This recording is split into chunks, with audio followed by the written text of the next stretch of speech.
Tak disangka ternyata saat itu Yang Hua menjemput Yao.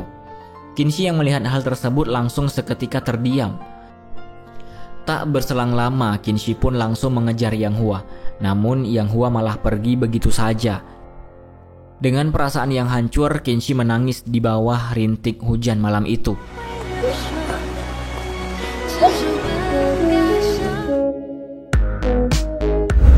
Halo guys, selamat datang di Bioskop Singkat. Di channel ini, kalian akan mendapatkan ringkasan-ringkasan drama Cina dan Korea terbaik. Dan pada kesempatan kali ini, kita akan mengakhiri petualangan maraton kita pada film ini. Namun, sebelum lanjut, demi kenyamanan, siapkan cemilan, hilangkan beban, rilekskan pikiran, dan rebahan. Tanpa berlama-lama lagi, inilah alur film She and Her Perfect Husband, episode 36-40, versi Bioskop Singkat.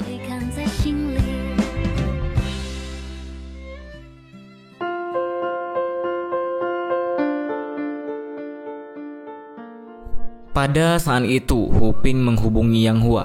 Ia tertarik dengan analisis keuangan yang diberikan Yang Hua kepadanya. Di sisi lain, Yi Hui dan para pengacara lainnya sedang berkumpul bersama klien mereka dari Hotel Tian Hang.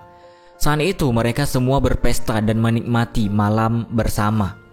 Sampai pada akhirnya, Tao sudah mabuk berat. Kemudian Li Dai menghubungi Qinshi. Mereka lagi-lagi membicarakan mengenai kasus yang sedang mereka selesaikan. Saat itu, Li Dai sebagai pengacara Yao, ia memberitahu Qinshi sebuah gosip bahwa ternyata Yao sudah memiliki seorang putra.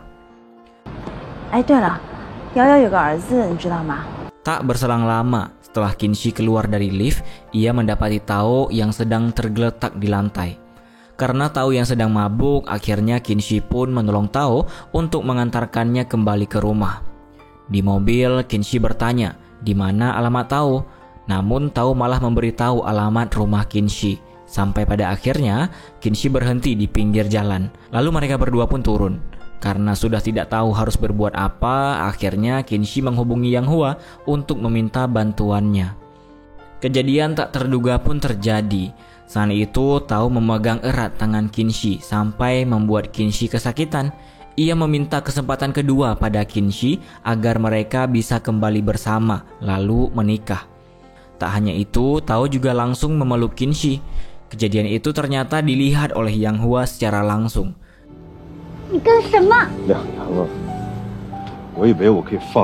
Namun Qinshi selalu melakukan penolakan dan ia tidak percaya pada omongan Tao. Sebab Tao sedang mabuk. Sampai pada akhirnya Qinshi kembali menjelaskan bahwa Tao dan dirinya tidak akan mungkin kembali bersama karena Qinshi sudah menikah. Ia pun tidak akan bercerai walaupun pernikahannya hanyalah pura-pura.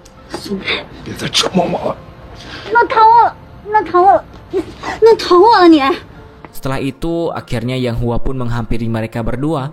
Lalu ia pulang bersama Qinshi dan meninggalkan Tao sendirian. Sesampainya di rumah, Qinshi menjelaskan apa yang terjadi di antara mereka. Ternyata Yang Hua tidak mempermasalahkan itu. Ia hanya bertanya dua pertanyaan. Pertama, mengapa Qinshi tidak ingin menikah?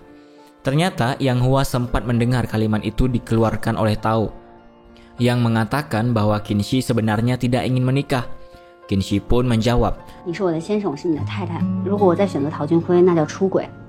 Pertanyaan kedua, Yang Hua bertanya apakah Qinshi mencintainya. Saat itu Qinshi tidak menjawab dengan jawaban iya atau tidak. Kemudian Yang Hua pergi untuk mengambil sesuatu. Ia membawakan perjanjian pranikah yang telah mereka setujui. Yang Hua menjelaskan bahwa tindakan Qinshi sudah melanggar bagian satu yang tercantum pada perjanjian tersebut. Sampai pada akhirnya Yang Hua mengatakan bahwa ia ingin bercerai dengan Qinshi. Hal itu membuat Qinshi terdiam, lalu ia langsung memeluk Yang Hua. Ia mencoba memastikan bahwa itu bukanlah hal yang benar-benar Yang Hua inginkan. Namun, Yang Hua memang serius atas apa yang ia inginkan. Qinshi pun marah dan kecewa dengan keputusan Yang Hua itu. Ia mengungkit semua omongan manis Yang Hua dan Yang Hua menjelaskan kembali bahwa memang benar jika Yang Hua ingin menjadi sosok yang selalu ada untuk Qinshi dalam keadaan apapun. Hal tersebut membuat Kinshi meneteskan air matanya. Keesokan paginya, Kinshi langsung bersikap cuek pada Yang Hua. Namun, saat di mobil, Kinshi menyesal karena sudah membentak Yang Hua. Dan mengapa ia tidak meminta maaf agar perceraian itu tidak terjadi. Serta mengakui bahwa sebenarnya ia mencintai Yang Hua dan ingin menjalani pernikahan ini bersamanya.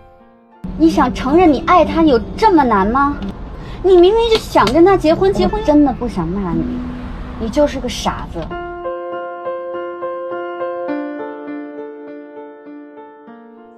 Di firma hukum, Tao mendapatkan pujian dari Jin atas apa yang sudah ia lakukan, sampai akhirnya bisnis mereka dapat berjalan lancar.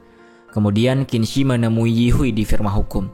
Saat itu, Yihui memberikan sebuah kasus untuk Kinshi. Ia dipaksa untuk menerima kasus tersebut, padahal Kinshi mengetahui jika kasus ini adalah kasus yang melenceng dari prinsip yang ada di firma hukum. Akhirnya Kinshi pun menerima kasus tersebut, karena ia akan diberi imbalan untuk bisa kembali sebagai pengacara mitra. Di sisi lain, Cai Liang heboh karena mengetahui ternyata Yang Hua ditawari pekerjaan oleh Huping. Ia akan diberikan posisi menjadi konsultan keuangan milik Huping. Namun Yang Hua kehilangan semangat sebab perceraian antara dirinya dan Kinshi. Di rumah, Kinshi hanya sendirian. Ia terus memandangi sofa dan kamar Yang Hua. Di kamar, ia menemukan sebuah kode dan beberapa buku. Karena merasa kesal, ia sampai membuang buku tersebut, lalu kembali merapikannya. Ia juga dibuat bingung dengan makna dari angka kode tersebut. Saat itu, Kinshi bertemu dengan Yao dan Li Dai. Ia sebagai pengacara Hotel Tianhang menyampaikan pesan dari Yin yang terlibat kasus dengan Yao. Namun pesan tersebut membuat Yao marah karena tidak masuk akal, dengan meminta Yao mengganti rugi sebanyak 2 juta yuan. Padahal kasus ini bukanlah dari kesalahan Yao. Tak berselang lama, Li Dai bertemu dengan Yang Hua. Saat itu, Li Dai meminta Yang Hua untuk menyadarkan Kinshi bahwa hal yang ia bela dalam kasus ini salah dan membuat ia tidak menjadi Kinshi yang memiliki hati nurani. Namun, apa boleh buat, hubungan Yang Hua dan Kinshi saja sedang renggang. Kemudian Yang Hua pergi ke perpustakaan. Saat ingin membaca buku, ia melihat perempuan yang sedang menyuguhi minuman untuk kekasihnya. Hal tersebut membuat ia kembali mengingat Kinshi. Dan pada scene yang berbeda, Yang Hua kembali bertemu dengan Li Dai. Saat itu, Yang Hua mencoba membantu kasus Yao dari sudut pandangnya dan juga meluruskan jalan Kinshi dalam kasus tersebut. Lalu tanpa disengaja, Yang Hua bertemu dengan seorang anak kecil yang sangat pintar. Ia membantu Yang Hua pada saat Yang Hua difitnah telah menabrak anak kecil lain yang ada di situ. Ternyata anak pintar itu bernama Sunni. Ia adalah putra Yao. Akhirnya pertemuan antara Yang Hua dan Yao pun kembali terjadi. Bye bye. Di sisi lain, Wen Yu mendapat sebuah hadiah dari Mei Mei. Dan ternyata hadiah tersebut adalah test pack kehamilan Mei Mei. Hal tersebut sampai membuat Wen Yu sangat terharu, antara bahagia dan bingung bagaimana caranya mereka menjadi ayah dan ibu. Di saat yang bersamaan, akhirnya Yao, Yang Hua, Li Dai dan Sunni pun berkumpul. Mereka kembali membicarakan mengenai kasus Yao. Saat itu, Yang Hua kembali membantu dari sudut pandangnya. Sama halnya dengan Kinshi, ia sedang bersama Tao. Saat itu mereka juga bertukar pikiran atas masalah yang sedang Kinshi hadapi.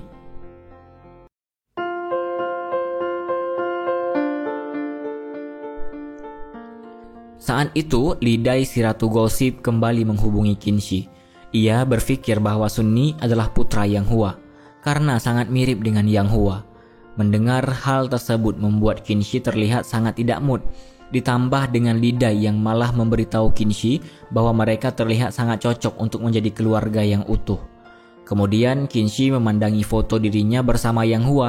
Hal tersebut membuat Kinshi kembali mengingat saat-saat indah bersama Yang Hua. Tak berselang lama, Mei Mei menghubungi Kinshi. Ia terlihat khawatir karena Wen Yu tak kunjung pulang ke rumah.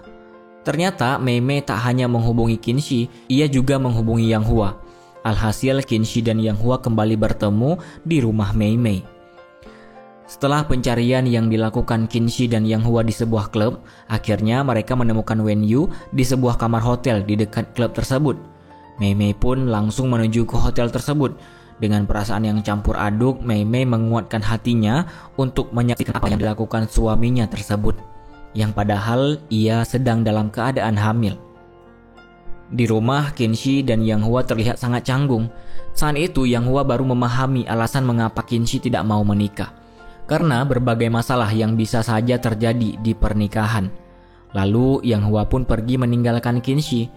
Kepergian Yang Hua malam itu membuat Qinxi kembali meneteskan air matanya. Tak berhenti di sana, Qinxi juga kemudian melakukan pekerjaan rumah seperti yang sering dikerjakan oleh Yang Hua. Hal itu membuat ia mempertanyakan apakah ia sebenarnya merindukan Yang Hua. Keesokan harinya, Qinxi datang menemui Yao. Kedatangan kali ini tidak hanya untuk kasus saja, melainkan untuk urusan pribadinya. Saat itu Qinxi mempunyai ide. Ia meminta Yao untuk mencabut gugatannya dan mereka akan menjalankan misi berikutnya. Tak hanya itu, Qinxi juga mengancam Yao bahwa Yang Hua saat itu adalah miliknya. Jika Yao berani merebut Yang Hua, maka Qinxi tidak akan tinggal diam. 他现在是我的人，你要是敢对他下手，不管打不打得过，我都不会放过你。 Ternyata saat itu Yang Hua juga sedang berada di rumah Yao, dan Yang Hua pun mendengar semua yang Qinxi katakan. Yao juga memuji perbuatan baik Yang Hua karena semua itu pasti berkat Qinxi. Hal itu membuat Yao berpikir bahwa Yang Hua sangat menyukai Qinxi. Di sisi lain, Wen Yu diam-diam pulang ke rumah. Ia berupaya agar tidak dicurigai oleh Mei Mei. Namun sangat disayangkan, ternyata Mei Mei tidak ada di rumah. Bahkan barang-barang Mei Mei juga tidak tersisa satupun di rumah mereka. Hal tersebut membuat Wen Yu sangat panik, sampai akhirnya ia menghubungi Qinxi untuk meminta tolong. Qinxi pun menghampirinya dan ia percaya akan semua penjelasan kakaknya itu. Jika Wen Yu hanya dijebak untuk tidur bersama perempuan lain, namun wanita juga mempunyai batas kesabaran. Saat itu Mei Mei sudah kehabisan kata-kata dan cara menghadapi ulah suaminya. Walaupun sebenarnya ia sangat mencintai Wen Yu dan akhirnya ia memilih untuk menyendiri.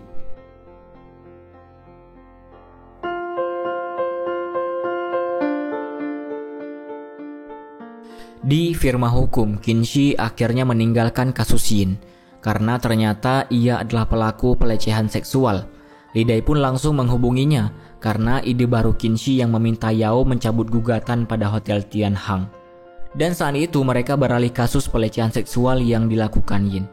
Saat itu dengan berani Qinxi tetap berdiri di prinsip yang ia miliki sampai membuat Yi Hui mengeluarkannya dari firma hukum. Pada saat Qinxi akan meninggalkan firma hukum, ia bertemu dengan seseorang yang sangat berarti di dunia kerjanya. Ia bernama Jing. Namun Qinxi merasa bersalah karena ia malah sudah keluar dari firma hukum saat bertemu kembali dengan Jing. Tak disangka Jing malah menyemangatinya dan tidak menyalahkan semua keputusan Qinxi. Di sisi lain, Li Dai dan Yao sangat kesulitan mencari saksi atas perbuatan keji Yin karena Yin sudah mengetahui rencana mereka. Setelah itu, Tao kembali menemui Qinxi. Ia memberitahu bahwa Qinxi masih bisa kembali ke firma hukum karena Tao telah membicarakan hal tersebut kepada Jin. Di tengah perbincangan, Qinxi merasakan gatal-gatal. Ternyata ia memakan makanan mengandung bahan yang membuatnya alergi. Tao langsung membawanya untuk mengambil obat di mobil Qinxi. Namun pada saat Tao mengambil minum di laci mobil, ia menemukan akta cerai milik Qinxi. Mengetahui hal tersebut, Tao kembali mengajak Qinxi untuk menikah dengannya. Dan lagi-lagi Qinxi menolak Tao karena Tao juga sudah bertunangan dengan Wu Fei dan harus menikahinya.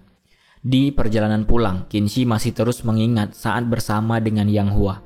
Ia sebenarnya sangat merindukan Yang Hua. Sesampainya di rumah, Qinxi sudah mendapati rumah yang rapi, pakaian yang terlipat dan masakan yang enak. Ia mengira bahwa ibunya lah yang melakukan itu semua untuknya. Keesokan harinya, Dang Gang datang dengan membawa seorang korban aksi buruk Yin. Hal tersebut membuat Li Dai dan Yao langsung menangani psikologis korban tersebut. Kemudian Kinshi merasa penasaran mengapa Danggang bisa membantunya. Ternyata itu semua adalah ulah dari Yang Hua.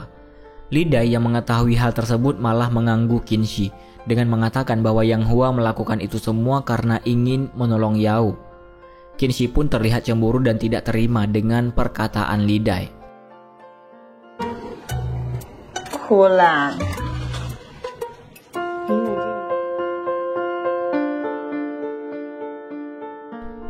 Akhirnya Li Dai, Yao, Danggang dan Kinshi mendapatkan kabar baik. Yin sudah dipindah tugaskan oleh pihak hotel. Namun Kinshi tetap akan melanjutkan kasus ini sampai ke pengadilan. Di malam hari mereka merayakan keberhasilan dengan makan malam bersama. Saat itu Li Dai kembali mengganggu Kinshi. Ia mengatakan bahwa Kinshi rela melepas pekerjaannya demi membantu saingan cintanya. Dan orang tersebut adalah Yao yang tepat berada di hadapannya. Kemudian Kinshi mendapati Danggang yang sedang berbicara melalui telepon dengan Yang Hua. Saat itu Kinshi langsung mengambil ponsel tersebut dan menanyakan bahwa Yang Hua akan memilih dirinya atau Yao. Namun tidak ada jawaban apapun dari Yang Hua. 那我问你啊，我跟瑶瑶之间你怎么想的？ Di sisi lain, Li Dai terkejut saat mengetahui bahwa Yao dan Yang Hua akan pergi ke Australia bersama. Serta sebenarnya Yang Hua dan Kinshi sudah bercerai. Setelah Kinshi kembali lalu mengetahui bahwa Yang Hua akan pergi ke Australia, dengan pedenya ia mengatakan bahwa Yang Hua tidak akan pergi bersama Yao. Tak disangka ternyata saat itu Yang Hua menjemput Yao. Kinshi yang melihat hal tersebut langsung seketika terdiam. Setelah itu Yao semakin yakin bahwa Yang Hua sangat menyukai Kinshi dan Yang Hua pun mengakuinya. Tak berselang lama Kinshi pun langsung mengejar Yang Hua. Namun Yang Hua malah pergi begitu saja. Dengan perasaan yang hancur, Kinshi menangis di bawah rintik hujan malam itu. Saat itu kakak pertamanya menjemput Kinshi dengan perasaan khawatir. Kinshi pun langsung menangis di pelukannya dan disusul dengan Wenyu, kakak keduanya.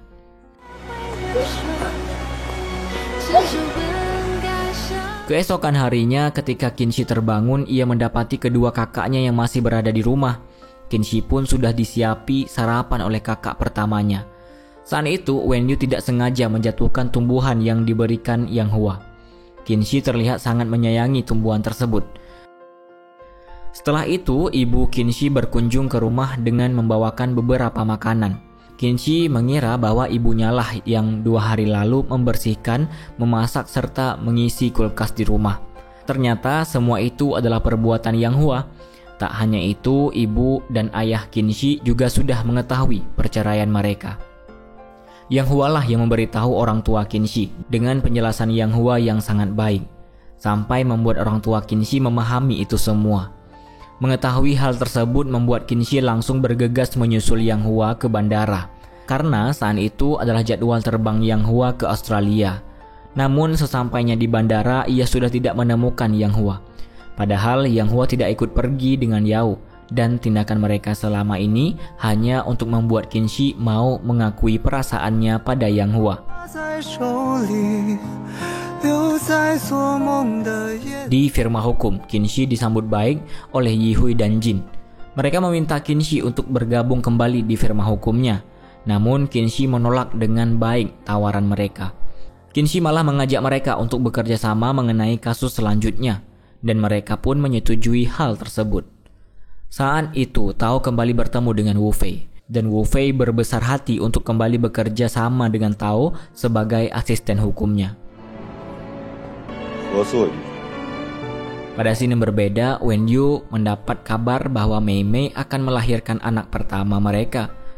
Dengan suasana yang sudah kalang kabut, Kinshi dan Wenyu berusaha menghibur Mei Mei yang sedang kesakitan dengan bayinya. Akhirnya, anak Wenyu dan Mei Mei pun lahir. Tampak wajah bahagia di antara mereka. Keesokan harinya, Kinshi mendapati para pekerja yang sedang sibuk mengurus barang-barang. Tak hanya itu, ia juga mendapati seekor kura-kura di depan pintu rumahnya. Di saat yang bersamaan, Yang Hua pun muncul di hadapan Kinshi. Yang Hua yang membuka kedua tangannya langsung dihampiri Kinshi dengan pelukannya. Akhirnya hubungan mereka pun kembali membaik. Kinshi terus duduk di pangkuan Yang Hua dan memeluknya. Ia juga masih menanyakan apakah Yang Hua ada di sana untuk Qinxi ataukah Yao. Tentu saja jawabannya adalah Qinxi dibarengi dengan ciuman dari Yang Hua. 你到底是为了瑶瑶还是为了我？ 我这里从来就只有一个人，就是你。 Ternyata kode yang didapati Qinxi saat itu adalah sandi saham Yang Hua. Ia tidak peduli keuntungan ataupun kerugiannya karena kode itu adalah tanggal pernikahan mereka. Hal tersebut membuat Qinxi terpukau dan mereka pun berciuman sebagai akhir yang bahagia untuk hubungan mereka.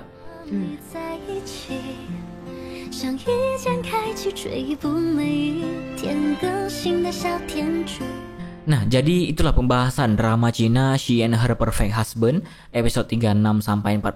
Bagaimana menurut kalian? Silahkan berpendapat di kolom komentar atau bisa juga komen mengenai saran drama apa saja yang bisa kita bahas ke depannya. Jangan lupa untuk kasih like kalau kalian suka kepada konten-konten kami, serta tonton juga rekomendasi dari video terbaru dan terbaik yang sudah kami sediakan kepada kalian. Dan tentunya terima kasih banyak kepada kalian yang masih menonton sampai sekarang ini. And see you guys in the next video.